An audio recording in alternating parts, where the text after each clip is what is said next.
Hey guys, thanks for coming back to my channel. Let's do another weekly wrap-up video here of the fragrances I wore for my scent of the day over the past week. So basically this is going to be the first full week of the new year from 2024. And I've already talked about one of these fragrances in my last video, but we're going to go ahead and mention that one and just touch on it briefly here at the end of the video. But we're going to start with my scent of the day from yesterday, which was Sunday. I'm actually filming this on Monday. And this one right here from Creed, and really Creed is a house that I don't wear much anymore. It was probably my introduction into niche 20 years ago. But to be honest, that's a long time. That's a long time in the fragrance world. And things just aren't the same. They aren't the same as they used to be with Creed. Thankfully, this fragrance is. This is a fragrance that is several years old as far as this batch goes. And this bottle style goes from Creed, which is not made anymore.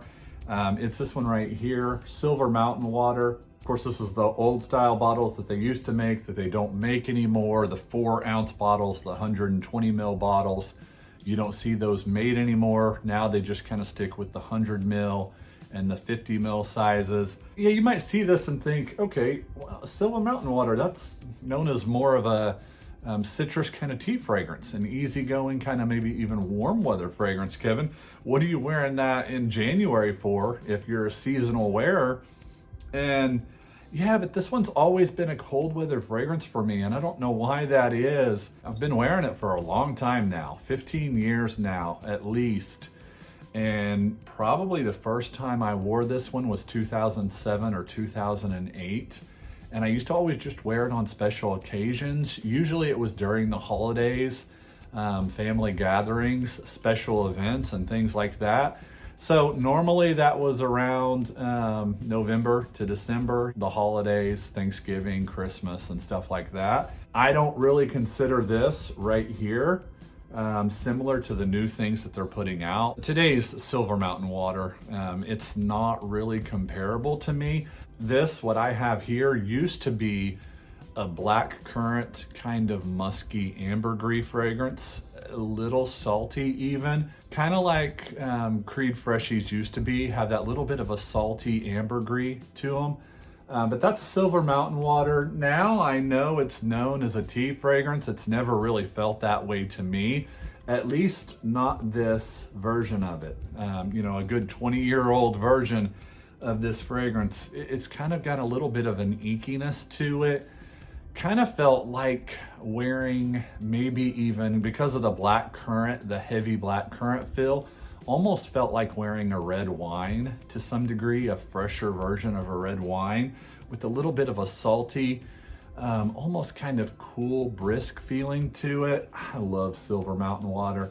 I don't know if I could ever wear the current versions of this fragrance. And I did at one time. I used to have a sample, probably almost 10 years ago now, had a sample of it, and it was a Creed official sample, probably 1.5 or 2 mils of it.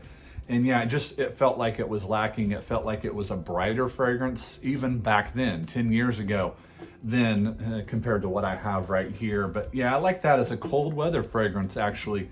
And then the next one, which I wore on Saturday, and I mentioned this in my top 2023 fragrances of the year, Amore Cafe. Since I've already talked about that one recently, just know that this is a gourmand heavy fragrance.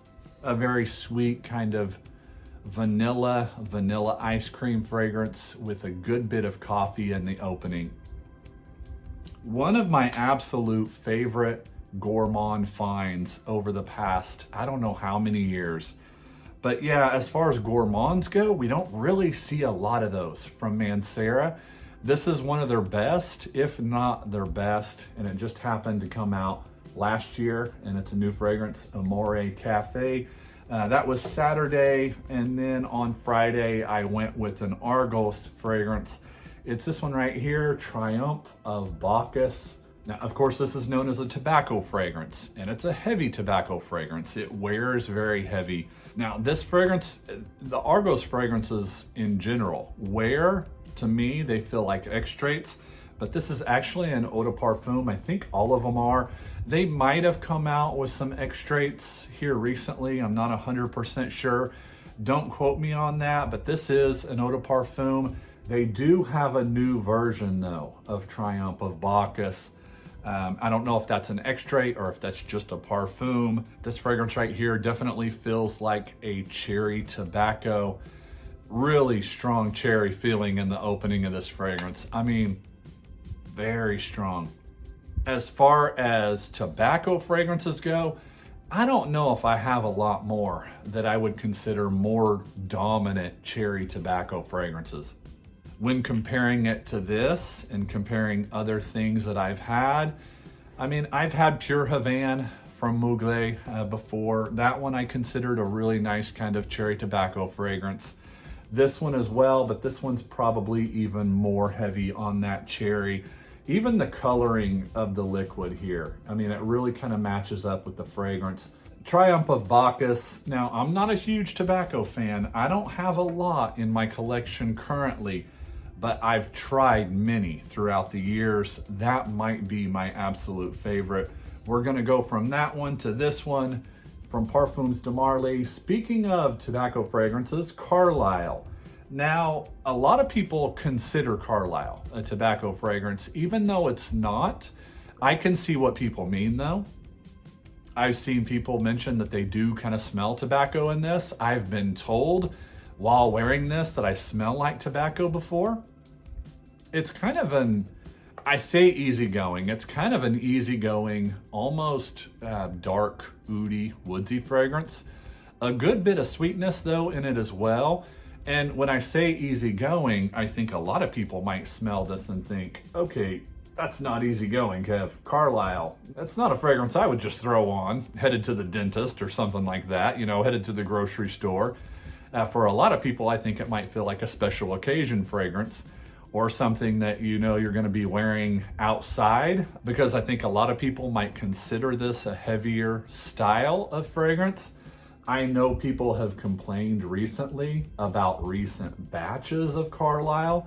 Pretty sure this is a 2019 batch, so it's an older batch compared to what we've been seeing recently. All I can say is this at one time for me, probably back in 2018, around there, I called this my #1 winter fragrance of that time, going back 5 or 6 years now. I would probably still fit this in a top 5 winter fragrance list. Yeah, I'm gonna have my top 10 winter fragrances coming up here pretty soon.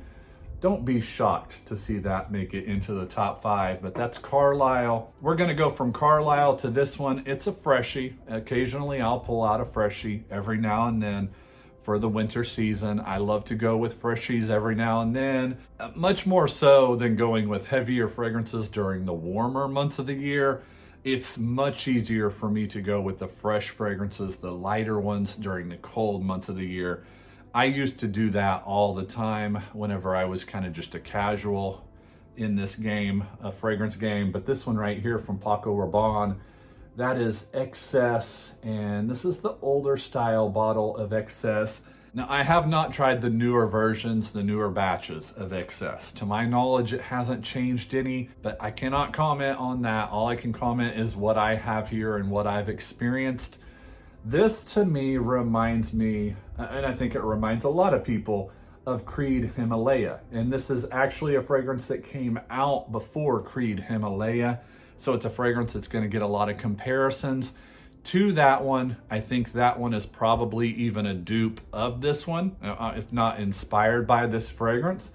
It would shock me if it weren't. I mean, they're that close. This to me is a very brisk, almost metallic feeling, almost even barbershop style feeling. One that I would not be surprised at all if this one had a good amount of lavender in it, and even some herbs too as well. And I think the main notes responsible for that are probably something like juniper. Juniper can kind of really give a brisk feeling to a fragrance. Even some mint, geranium, and sage, those 3 notes, that combination of notes, and a good amount of fresh woodsiness to go along with this one. That's Paco Rabanne Excess, a favorite of mine to pull out during the winter months, even to wear as a freshie during the winter months, or even the colder spring months as well, the early spring months. That's one that I like to wear. Really, to be honest, it's a year-round fragrance. It's one of those that I would recommend to probably someone my age that's a little bit more casual in this hobby. And then we're gonna go from that one to this one. Mentioned this one in my all-time favorite tree fragrances. This one's from Profumum Roma, and it is Arso. Yeah, I talked about this one recently too in a video. Pine, woods, and pine sap. I mean, it really doesn't get much more simple than that, and it really doesn't get much more authentic. It's not gonna be for everyone. It's not everybody's style, but I love this one. I wear it during this time of year all the time. I mean, I couldn't imagine wearing it during the summer months or anything like that. You'll hear about this one regularly over the years as I talk about it during this time of the year in my weekly wrap-up videos. You'll hear about Arso. Never really any other time of the year, but you will hear about it in January and December. That's one that I really do make a point to wear during the cold winter months. And then this one, fragrance that I've already talked about it in my last weekly wrap-up video. Wore it on New Year's Day instead of New Year's Eve, of course, and it's this one right here. It's Tom Ford's Effing Fabulous. Always hear people complain about this one. Probably one of the more polarizing fragrances that I consider a huge love for me. And always hear people talk about it as if they're disgusted or even they can't imagine wearing something like this on their body. I mean, men and women alike, they talk about it. It's a very unisex fragrance, probably leaning more towards the masculine side of things. But I see a lot of women that like to wear this one too, or at least want to give it a chance. I mean, just a heads up, because it is such a pricey fragrance. This one for me leans masculine. So if you are a woman that is interested in wearing something like this and you're laying down that amount of money on it, just know ahead of time that it does, for me, lean masculine. But I think a lot of people consider it unisex, and probably has a good amount to do with that powdery almond in it. The powdery almond meets that tonka and the leather.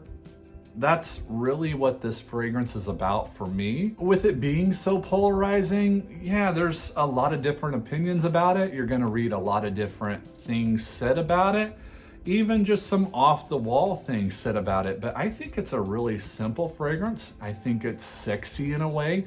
I think it's very grown up, and I think it's a special occasion fragrance too. And that's why it's always been for me, either a New Year's Eve or a New Year's Day fragrance. Effing Fabulous from Tom Ford, my New Year's fragrance this year for 2024. There you guys have it. That is my weekly wrap-up video. I'll see you guys here pretty soon with another one. I appreciate you guys watching. I'll talk to you soon. See ya.